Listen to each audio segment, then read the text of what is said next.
Amin mga manunuko tubuhis, daw mga masinupakon hana nga amol-amol diya ke Jesus hupagpaliliman kan din. Basa mga parasiyo, daw sa mga manunudlo o kasuguan, migtamudmod hukagidan. Sa ini ha utawa, nakigdumaduma ho mga makasala daw nakigsalo kandan. Dayon inikagiyan si Dan Jesus ta ini ha pananglitan hatagian naon. Kuamin inyo amin din ng gatos sa mga karniro, daw nalaag sa sabwa doon. Hari din ba awaan so kasiyaman daw siyam doon ho panabtaba, daw panahaa so sabwa nalaag? Kumatulon din on haona, tungkay gayad malipay, daw sa pipiyon din haona. Kumakauli amulon din sa mga amigo, daw sa mga silingan din, daw ikagi sidan. Magmalipayong ko iman tanalaag sa karniro ko, banaha kuda.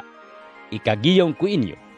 Hailing daan taon na kadagi sa kalipay diya talangit, kuamin sa buha makasasala, hamag hinulsol, di taon na hakasiyaman daw siyam, ha mga tagpasibu-sibu ha matarong on, daw taghona-hona, haharion tagkinahanglan ha maghinulsol.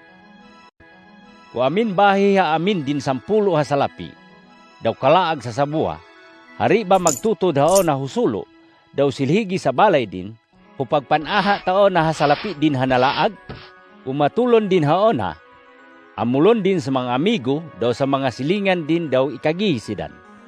Magmalipayong ko iman, tanaha kud sa sabuha hasalapi ko hanalaag. Ikagiyon ko inyo, hadagidaan sa kalipay hong mga balinsuguon o Diyos, tumungod ho sa buha ha makasasala, ha maghinulsol.